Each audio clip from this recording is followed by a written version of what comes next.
দেখেন, আপনারা যেমন জানেন, এই বাংলাদেশের এবং পৃথিবীর সব মানুষ জানে যে এই আলোচিত রামিসা ধর্ষণ ও হত্যা মামলায় এই আসামিদ্বয়ের পক্ষে আমাদের ঢাকা আইনজীবী সমিতির কোনো সদস্য দাঁড়াবে না বলে সিদ্ধান্ত গ্রহণ করেছে।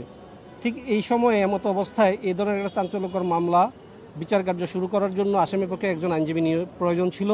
বিচার কার্য শুরু করার জন্য এটা একটা অত্যাবশ্যকীয় বিষয়।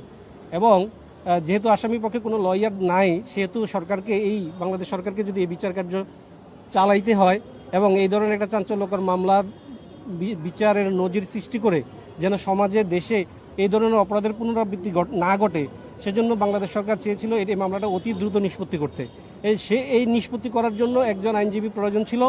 এবং সরকার এই যেহেতু ফৌজদারি বিচার ব্যবস্থায় বলা আছে আসামি যদি আইনজীবী না থাকে তাহলে সরকারকে একজন আইনজীবী দিতে হবে।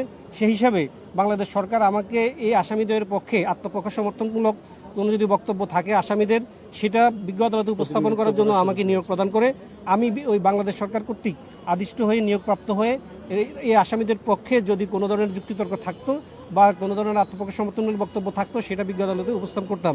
যেহেতু এই আসামি কোনো ধরনের সাফাই সাক্ষ্য দিবে না বলে বিজ্ঞ আদালতে জানিয়েছেন, তাই সেহেতু বোঝা যাচ্ছে যে এই আসামিদের আত্মপক্ষ সমর্থন করার জন্য কোনো ধরনের সাক্ষ্য প্রমাণ আসামিদের কাছে ছিল না যথেষ্ট।